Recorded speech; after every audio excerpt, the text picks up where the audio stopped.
皆様こんにちは。今回は Swift スポーツを買う前に知っておきたいディーラーオプション選びのポイントを5つご紹介したいと思います。おそらく今、スイスポを購入検討中の方はどのディーラーオプションをつければいいのかめっちゃ迷ってると思いますので、新車で Swift スポーツを買ってもう4年乗っている僕が実際につけたディーラーオプションや買ったけどいらなかったもの、ディーラーオプション以外の選択肢についてご紹介したいと思います。まず1つ目ですが、アイラインですね。アイラインとは何か簡単に説明すると、純正のヘッドライトの一部にアイラインというパーツを貼って見た目を良くするといったものです。スズキのディーラーオプションではヘッドランプガーニッシュという名称で取り付け工賃込みで 18,260 円ですね。僕がスイスポを買った時はノーオプションで納車されたので、当時アイラインはつけてなかったんですが、納車から半年ぐらい経ってからちょっと見た目を変えたいなと思ってディーラーで購入して純正のヘッドランプガーニッシュを取り付けてもらいました。見た目はこんな感じですね。何もない時と比べると若干見た目良くなりますよね。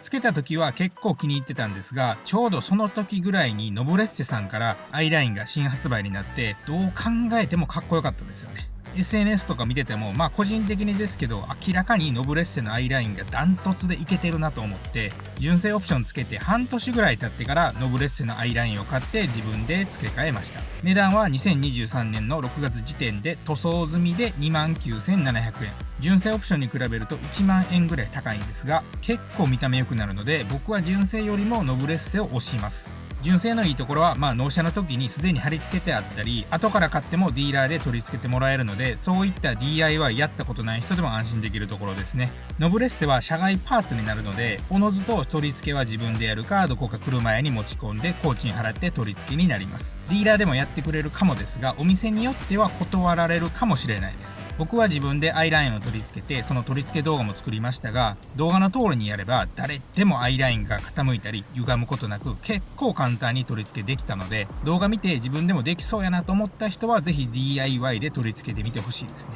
こちらのアイラインはノブレッセ以外にもリザルトジャパンやクールレーシング、モンスタースポーツなどといった有名なメーカーからも出てるので、見た目が好きなやつを買った方が後から後悔しないと思います。僕は純正アイライン買ってから結局ノブレッセに交換したので、初めから自分が好きなの買う方が絶対にいいと思います。後からあれ買ってよかったらよかったなとめっちゃなるので、初手で一番欲しいもの買ってください。参考までに純正とノブレッセのアイラインは車検対応品なので車検ております。2つ目のディーラーオプション選びのポイントはフロアマットですね。フロアマットは初めからついてこないので絶対に買わないとダメなんですが、ディーラーオプション以外にもフロアマットがあること知ってますか？僕が新車で買った時はディーラーオプションの2万円の結構派手なフロアマットは買わずに、モンスタースポーツから出てるフロアマットを買いました。値段は約 16,000 円とスズキ純正と比べて 4,000 円ほど安いんですが、スズキ純正の赤色が入ったマットと比べると落ち着いた感じでかっこよくて、さらに純正と比べて安かったので、モンスタースポーツのものを納車前に買って、納車日当日はマットを持ち込んで納車してもらいました。モンスタースポーツ以外にも FJ クラフトという日本のフロアマット専門店が出しているラバータイプのフロアマットもあります。ゴムでできているので雨の日でもマットに水が染み込まないですし、洗車の時も綺麗に汚れが落ちるので、ラバータイプはマットが汚れにくく掃除しやすいのでおすすめです。またアルミのフロアマットもありまして、これに関しては快適性よりかは走りに全振りしているタイプで、ちょうどブレーキの手前ぐらいのところにこんな感じの棒がありまして、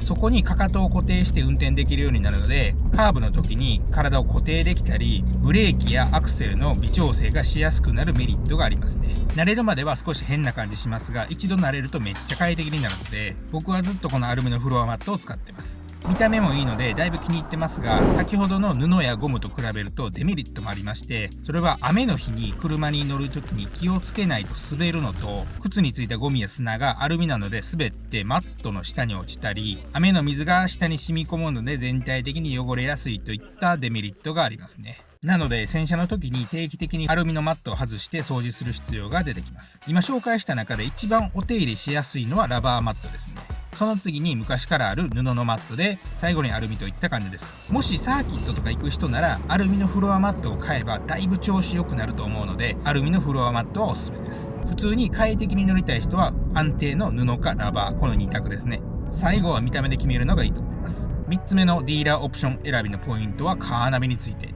ナビはこれ結構迷うところだと思うんですよね。特に値段で悩んでいる方は多いと思います。ディーラーオプションのナビは一番安いモデルで約15万円します。これがオートバックスなどで買うとほぼ性能は一緒で、下手したら性能が上のモデルが半額以下で買えます。ディーラーでナビを買うメリットは保証がついているので、もし納車されてからナビが故障したらディーラーに持って行って確認してもらえることかなと思います。あとは全方位カメラですね。スズキ純正のナビだと全方位カメラが使えるので、駐車の時に不安な方は全方位あった方が安心できるかなと思います。また純正の全方位カメラをつけるとシガーソケット横の穴、これ封印されてるスイスポもいると思いますが、これが使えるようになるメリットもあります。後からでも自分でパーツ買えば全方位カメラがついてなくてもこちらの USB を増設することはできます。ディーラーで純正ナビを買うメリットはトラブルの時に安心できて全方位カメラが使える。何かあったらディーラーに丸投げできる。これが高いお金を出してもらえるメリットかなと思います。逆にデメリットはナビの値段が高いのと、純正ナビのオプションのバックカメラが独特な形をしていて、ボディから常に出っ張る感じで後ろの見た目変わってリアカメラがだいぶ目立ちます。僕はこのリアカメラの見た目が嫌で純正ナビはつけなかったです。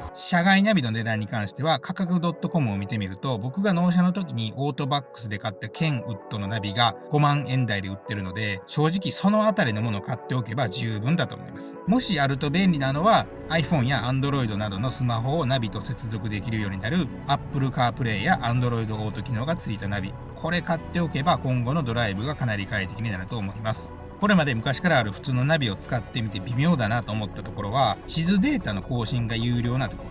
大体ですが、最新のデータに更新するのに1万円から2万円します。それにデータ更新する作業も正直めんどくさいので、買い切りじゃなくサブスクみたいになるので、そこが微妙だなと僕は思います。なのでコスパ最強を目指す方はナビ機能がないディスプレイオーディオ、これ買えば最強です。もし僕が新たに車買うとしたら間違いなくディスプレイオーディオ一択ですね。ディスプレイオーディオは簡単に言うとモニターのついたオーディオプレイヤーで、先ほど言ったスマホと接続できるカープレイ機能がついたものが3万円台からあるので、ディスプレイオーディオを買っておけばお手持ちのスマホのナビのアプリをモニターに移して普通のナビのように使えるのでめっちゃ便利です。もちろんアプリの地図データは常に自動更新されていつでも最新の状態ですし、渋滞情報も出るので普通のナビと何ら変わらないと思います。ただし Google マップを使ったことある人ならわかると思うんですけど、たまに Google マップって細すぎて通れない道を案内することが稀にあるので、そこだけ注意が必要かなと思います。ユーザーからのフィードバックが毎日のように Google に送信されているので徐々に改善はされてますが、たまに意味わからん道案内されるのでそこだけ注意してください。ちなみに僕は最近 Apple のナビを使ってますが、これめっちゃ快適ですね。Apple Watch をしていると曲がる少し前に時計が震えて曲がるところを教えてくれるので、 iPhone ユーザーであれば Apple Watch をつけて Apple の地図アプリ使ってドライブするとさらに快適になると思います。 Google に比べて変な道に誘導することもあまりないので、ほんと最近は Apple のナビだけ使ってますね。まとめると、純正の全方位カメラ使いたくてなんかトラブル起きた時にディーラーに丸投げしたい方はディーラー純正ナビ、安く行きたい人はオートバックスで売ってるケンウッドとかパナソニックのナビ、コスパ最強にしたい方はディスプレイオーディオを買って取り付ければいいと思います。どのナビを買うにしても今時はオプションでバックカメラがあるのでそこは心配いらないです。ちなみに車外ナビのバックカメラの取り付け位置はナンバープレートのこの上のところにうまいこと取り付けできるので、この位置に取り付けてもらえば見た目がだいぶスッキリします。専用のステーも売ってて、そこでバックカメラを取り付けると両面テープで貼り付けた時みたいに経年劣化や洗車の時にテープが剥がれてバックカメラが落ちることもないので、一度取り付けたら剥がれ落ちる心配ないです。このステーはナンバープレートのネジを使ってプレートに挟み込んでステーを固定して、カメラ自体も両サイドからネジで固定するのでテープが剥がれてカメラが落ちる心配ゼロです。またカメラの角度も後から調整できるので、このステーを使って取り付けすることをおすすめです。この取り付け方が一番見た目がいいと思います。4つ目のディーラーオプション選びのポイントは純正エアロパーツですね。僕がスイスポ買った時はこの純正エアロパーツはディーラーオプションになかったんですが、2型から純正エアロが追加されました。純正エアロを取り付けることでスイスポの下のミ塗装樹脂を全体的になくせますし、あまりこの純正エアロついてるスイスポを街で見かけないので他のスイスポとの差別化になっていいかなと思います。まだ何より安いんですよね。僕のスイスポは納車当時はエアロパーツは一切ついてなかったんですが、今ではトラストのリップをつけたりセカンドステージのパネルを貼り付けたりといろいろ外装いじってます。その時に実際に体感した車外エアロのデメリットというか気をつけたいことがあって、車外エアロってほとんどが未塗装の状態で売られてて、買ってから塗装しないとダメなので、いくらパーツ本体が安くても塗装と取り付け料金が追加でかかってくるので、トータルで見ると結構高くなります。また社外のエアロだとパーツの作りが悪いことがあったり、不具合のエアロパーツを買わされた時に板金屋さんで加工してもらう必要があるので、余計に工賃かかることもあります。その点ディーラーのエアロパーツだとフィッティングは純正なので完璧ですし、このサイドの未塗装樹脂と交換になる純正のサイドアンダーガーニッシュは塗装取り付け料金込みで 64,680 円なので激安だと思います。サイドのエアロは他社からも出てますが、今お見せしているように未塗装の状態で8万円とかなので、これに塗装と取り付け加工料金を入れると余裕で10万円超えてくると思います。なのでエアロパーツに関しては純正のエアロが一番安いし安心できると思います。概要欄にスズキのウェブカタログ貼っておくので見てほしいんですが、普通に純正エアロがかっこいいのでおすすめです。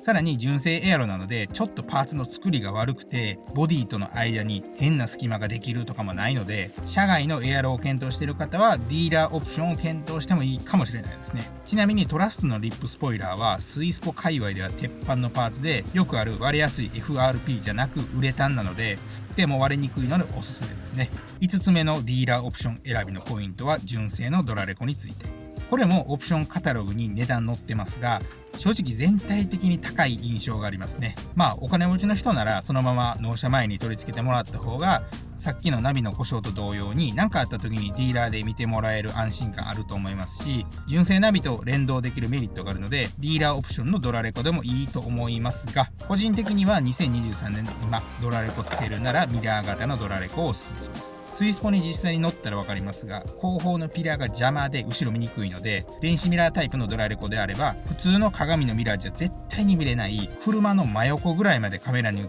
て、その映像が電子ミラーに映るので、これから始まるスイスポとの生活がだいぶ快適になります。電子ミラーを一度でも使うともう鏡には戻れないぐらい快適なので、ドラレコはミラー型のドラレコをだいぶおすすめしますね。ミラー型じゃなくてももう昔と比べて前後ドラレコもだいぶ安くなってきてるので、変にケチってフロントだけのドラレコを買うのは絶対にやめた方がいいです。あとは駐車監視機能も絶対に必要です。買うなら前後2カメラでエンジン切った後も録画してくれる駐車監視機能付きのドラレコを買うことをお勧めします。当て逃げされて証拠映ってなければ警察は一切動いてくれないので、ドラレコはケチらない方がいいです。僕は納車時にオートバックスで15,000円ぐらいの安いフロントだけのドラレコを買って、当て逃げされてケチった金額以上の修理代を自腹で払ったので、ドラレコはケチらずに高性能なものを買ってください。とこんな感じでディーラーオプション選びのポイントを5つご紹介しましたが、スイスポのいいところって社外パーツが無限にあることなんですよね。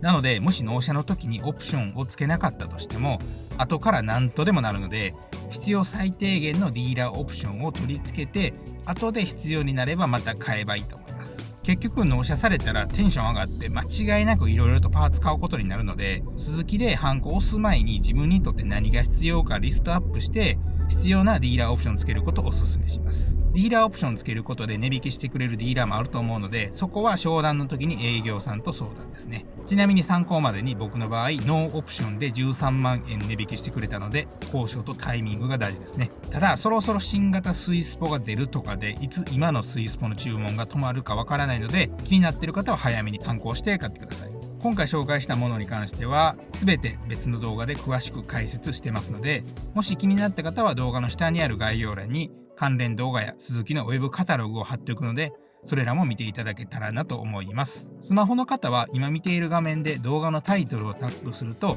下の画面が切り替わって少し下にあるもっと見るを押すと概要欄が見れますので、ぜひ参考にしてください。こちらのチャンネルではスズキのスイフトスポーツや洗車やおすすめの車グッズなど車に関することを週1で発信していますので、この動画が参考になったと思っていただけましたらぜひチャンネル登録お願いします。何かあれば基本的に全部のコメントに返信しているのでぜひコメントで聞いてください。以上です。最後までご視聴いただきありがとうございました。